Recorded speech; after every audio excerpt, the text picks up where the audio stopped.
So here's my theory project for Child and Family Studies 120.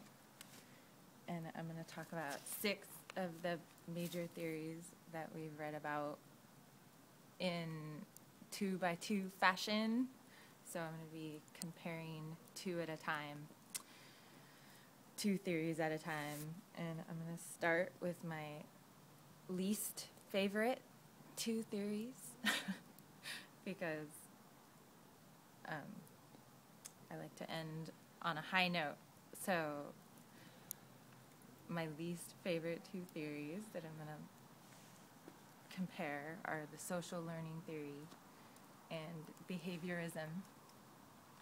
And it's not that I don't agree with these theories, it's just that I think that they take the most objective view of the child, and the child is the most passive participant in these theories. Like with behaviorism, there's the B.F. Skinner, who is a very scientific guy. Have you ever heard of like the Skinner crib, where he put his own kid in like a plexiglass container? Have you heard of that? No, I haven't heard of that. So he was just a scientist. He did all his like research on like lab rats and like pigeons and stuff. And it's true. I mean, you like as a parent, you model good behavior so that your child will do good behavior. You use positive reinforcement for behavior you want them to repeat, and negative reinforcement for behavior that you don't. And it definitely works. But I think that I just think his approach was way too scientific. And then social learning theory is just the idea that kids learn by watching other people without the need for reinforcement, that also happens, and it's also true that kids model after people that they, like for example in our preschool classroom at circle time, if a child is distracted at circle and I want them to pay attention, rather than engage with that child and be having a back and forth conversation with them, I will just watch who's speaking and model the behavior that I want the child to mimic. And hopefully because that child respects me and admires me, they'll listen too, like I am. They'll want to do what I'm doing. So that's social learning, and that's behaviorism.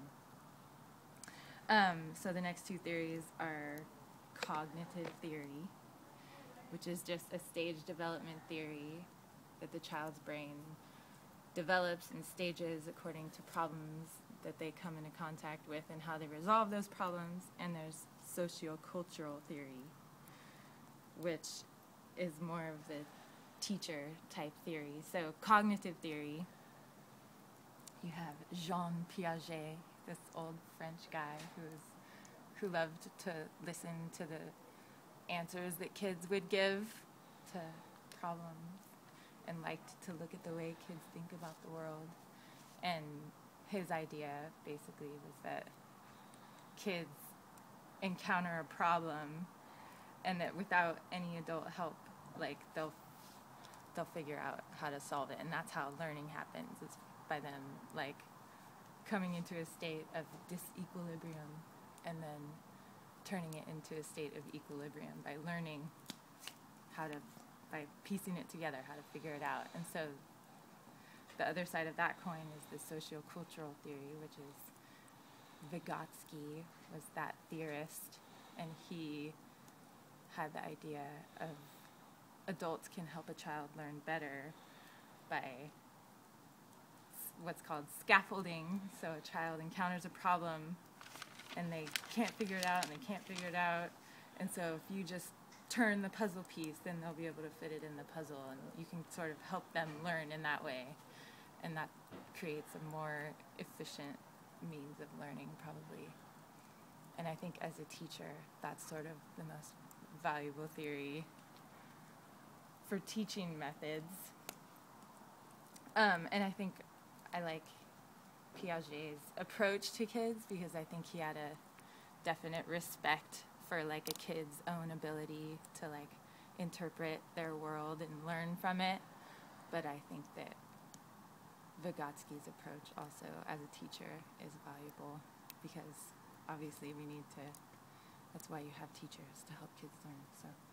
So the last two theories that I'm going to talk about are my favorite, the socio-analytical theories. And this is Freud, and this is Freud's student Erikson. So Freud had his psychosexual stages, and I think that was maybe a preoccupation of his own, the whole sexual thing. And I think that it has merit. There's like the oral stage where kids want to suck all the time, and there's the anal stage where kids want to poop all the time. They learn how to poop in the toilet. And then there's the phallic stage where kids want to play with themselves all the time. And there's more to it than that. But I think that his student Erikson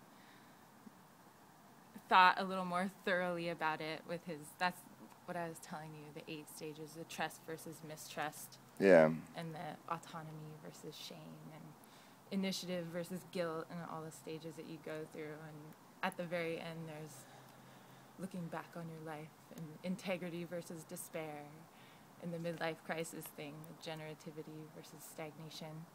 And I think that I said I was going to end with my favorite, and his psychosocial theory is definitely my favorite, because I think it's a really thorough explanation about what's going on inside.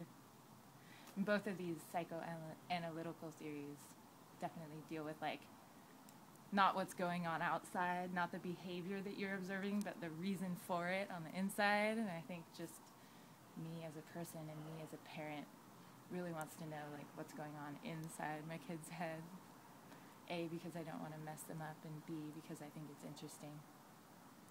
So, those are the theories of development, and I think that's my theory project. Over and out.